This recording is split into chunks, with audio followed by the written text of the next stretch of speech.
Well, the 6 grand plot really afforded us to make the second record, and it also obviously gave us the opportunity to play Glastonbury, go on tour with people like Jack Pignati and various other, loads of people we went on tour with last year.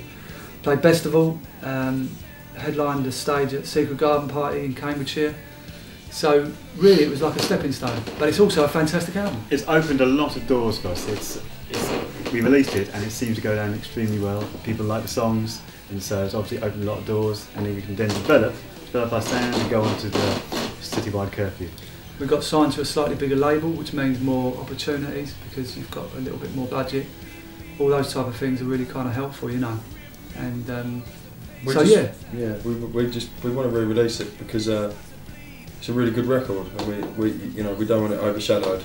Proud is the word. Yeah, we're really proud of it, and I think it's gone down really well in Europe as well. We've signed a deal over in Scandinavia and all kinds of things. So it's really really opened, as they said, opened doors for us to get to where we are in High Wycombe with a green screen. And if I do this now, we're in space. So you can see it's quite good. Actually, hang on a minute. Can I just do this? We're in a fish bowl and there's loads of fish running around. Yeah, I mean it's very clever what you can do. There we go. We're in an igloo. So it's it's very clever.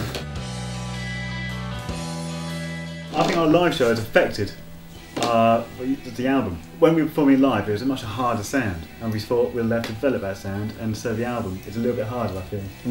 I think overall as well, I think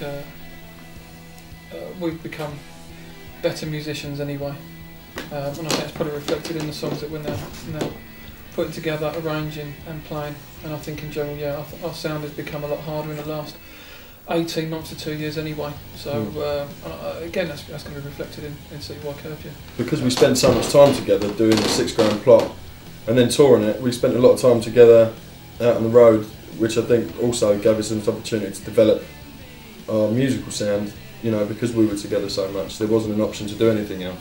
We just had to write music and we had to be on the road. So I think it's a definite progression. As Keith said, it's a lot harder, it's a lot bigger.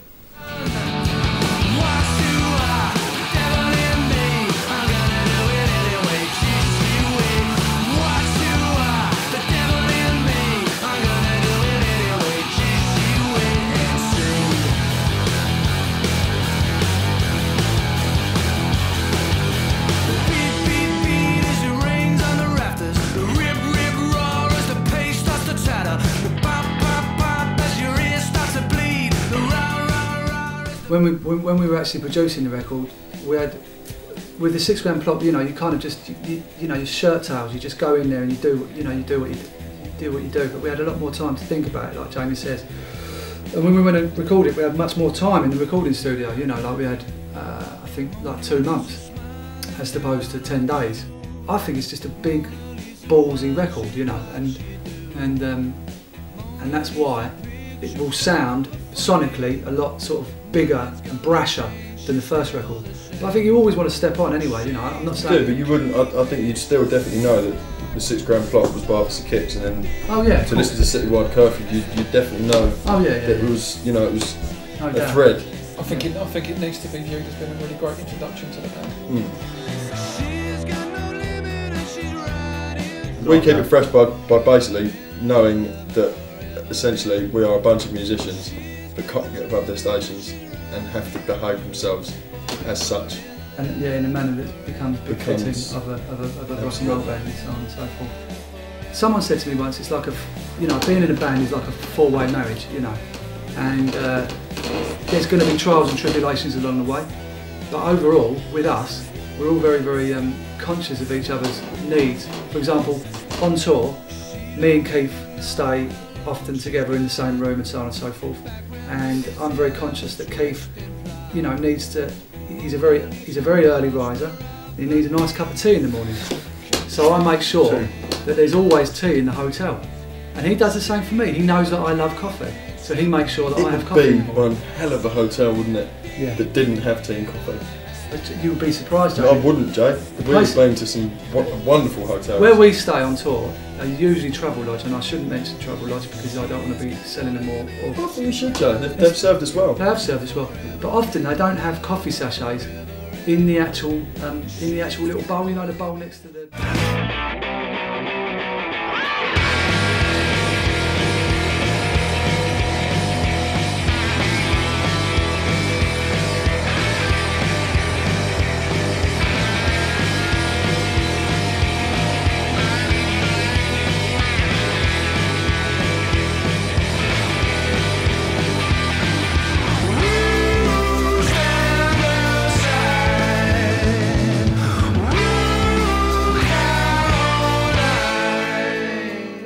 sachets of coffee. So Yeah, but you're professional, aren't you? So it doesn't affect you in, you know, later in the day. You two don't come in till like 7 in the morning, so you don't need that kind of thing.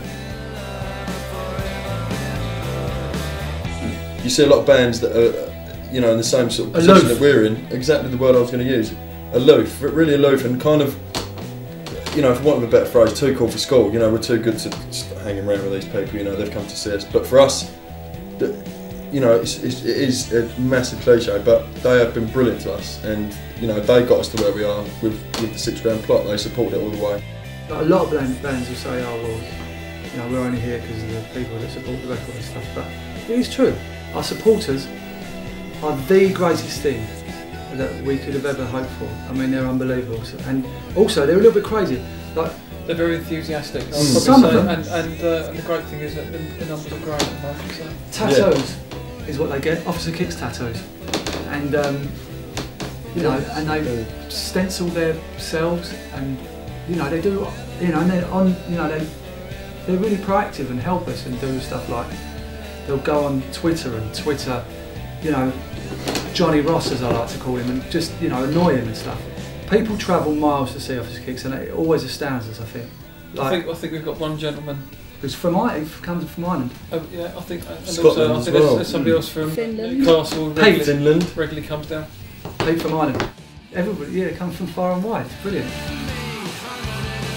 Why don't we bug off? That's a good question. It's a question that not many bands are asked. Why don't they just go away? Yeah. And quite frankly, the reason we won't go away is because We've not people, written the perfect song. We haven't written the perfect song, brilliant, and people keep on coming to our shows, and also we have not finished this arm wrestling competition that's been going on for 4 years. This arm wrestling competition has been going on for, and Keith is winning, but Michael has got extra tattoos on his arm, and we truly believe that those tattoos will see him through to victory. The extra strength. You know, and I think anyone that wouldn't want to see that kind of competition, quite frankly, shouldn't bother coming to an Officer Kicks show. If they don't want to see big arms and big rock and roll, 4 men in the prime of their life, fighting to a death. You've got 8 tickets to the gun show, and you're all invited. Yeah, it's true. You're all invited. Come and see Officer Kicks. You'll be satisfied. I promise you. We've got a lot of work to do, haven't we, really? Fucking hell.